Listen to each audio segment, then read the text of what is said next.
அனைவருக்கும் வணக்கம். மீண்டும் ஒரு ஜென் ஜோன் பதிவில் உங்களை எல்லாம் சந்திக்கிறதுல மிக்க மகிழ்ச்சி. இன்னைக்கு இந்த பதிவில் நம்ம என்ன பார்க்க போறோம் அப்படின்னு பார்த்தீங்கன்னா, நமக்கு வேணுங்கிறத எல்லாம் நம்ம யாருக்கிட்ட போய் கேட்கலாம் அப்படிங்கிறத பற்றி பார்க்க போகிறோம். நமக்கு நிறைய விஷயம் தேவைப்படும். நமக்கு ஒரு கார் வேணும், ஒரு வீடு வேணும், இல்லை ஒரு நல்ல கேரியர் வேணும், நிறைய பணம் வேணும், நிறைய அன்பான சொந்தங்கள் வேணும். இந்த மாதிரி நமக்கு எல்லாம் வேணும் அப்படின்னா வெளியே யாருக்கிட்டையும் போய் நம்ம கேட்கணும்னு அவசியமே கிடையாது. நம்மக்கிட்டேயே அதுக்கான எல்லா சக்தியும் இருக்கு. நம்ம ஆழ் மனதோட சக்தியை பற்றி தான் நான் பேசிட்டு இருக்கேன். நம்ம ஆழ் மனதுக்கு பயங்கரமான சக்தி இருக்கு. அதனால நம்ம நினைக்கிற எல்லாத்தையுமே கொண்டு வந்து நம்ம கிட்ட கொடுக்க முடியும். பயங்கரமான சக்தி இருக்கிறது நம்ம நிறைய டைம் உணர்றதே கிடையாது. நம்ம இன்னைக்கு என்ன நினைச்சிட்டு இருக்கோமோ அதுதான் நம்ம நாளைக்கு வாழ போற வாழ்க்கை. இன்னைக்கு நம்ம வாழ்ந்துட்டு இருக்க வாழ்க்கை நேத்து நம்ம என்ன ஆழ்மனதில் நினைச்சோமோ அதுதான் நம்ம இன்னைக்கு வாழ்ந்துட்டு இருக்கோம். ஸோ எப்பவுமே நம்ம ஆழ்மனதை நம்ம நல்லா நோட் பண்ணணும். நம்ம ஆழ்மனதில் நிறைய விஷயங்கள், நிறைய பவர் இருக்கு. நமக்கு எப்பவுமே ரெண்டு மனசு இருக்கு. ஒன்று வெளி மனது, உள் மனது, ஆழ்மனதுன்னு ரெண்டு இருக்கு. அந்த வெளி மனது தான் பத்தி மட்டும்தான் நமக்கு தெரியும். நம்ம சொன்ன மாதிரி அதுல 60,000 எண்ணங்கள் எப்பவுமே ஓடிக்கிட்டே இருக்கும்னு சொன்னோம். அதே மாதிரி நம்ம ஆழ் மனதிலையும் பாத்தீங்கன்னா நிறைய எண்ணங்கள் ஓடிக்கிட்டே இருக்கும். அந்த எண்ணங்கள் எது அப்படிங்கறத நம்ம ஆராய்ச்சி பண்றது ரொம்ப முக்கியம். அதை விட முக்கியமா என்னன்னா, நமக்கு என்ன வேணும் அப்படிங்கறத நம்ம ஆழ் மனதுல நம்ம திங்க் பண்ணணும். இந்த ஆழ் மனதுல எப்படி நம்ம பண்ணலாம் அப்படின்னு பாத்தீங்கன்னா, ஒரு main way of doing it தூங்குற சமயத்துல தூங்குறதுக்கு முன்னால நமக்கு என்ன வேணும் அப்படிங்கறத நினைச்சிட்டு அந்த ஆழ் மனதுல தியானம் பண்றது. இந்த தியானம் பண்றது அப்படிங்கிறது பாத்தீங்கன்னா, இது உட்காந்து நம்ம மெடிடேஷன் பண்ணணும், அப்படி பண்ணணும், நிறைய நேரம் உட்காந்துருக்கணும், அப்படியெல்லாம் எதுவுமே கிடையாது.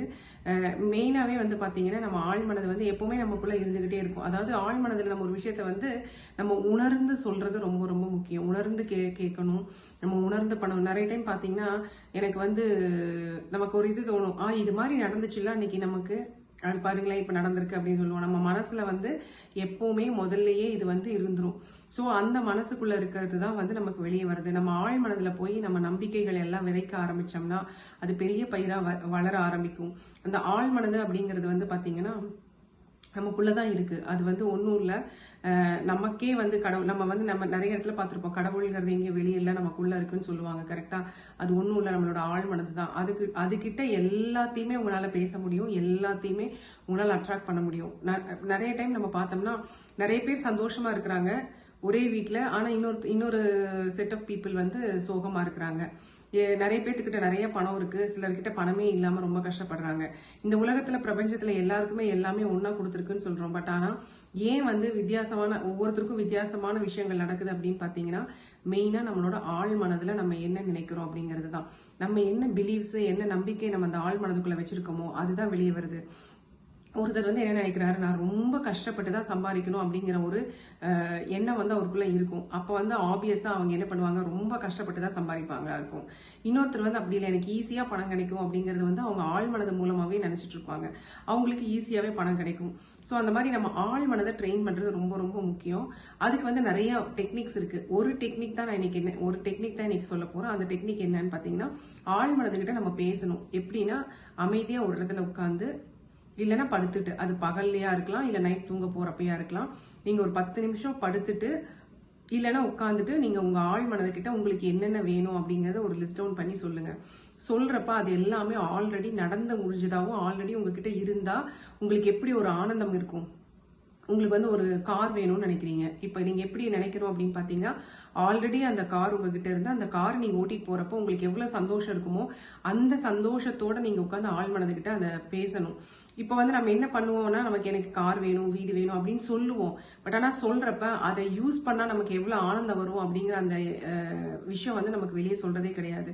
ரொம்ப முக்கியமான விஷயம் இந்த ஃப்ரீக்வன்சி அப்படின்னு சொல்றதுதான். அதை நம்ம யூஸ் பண்றப்ப நமக்கு ஒரு ஃப்ரீக்வன்சி கிடைக்கும். நம்ம கிட்ட அந்த பொருள் இருந்தா நம்ம எவ்வளவு ஆனந்தமா இருக்கும்.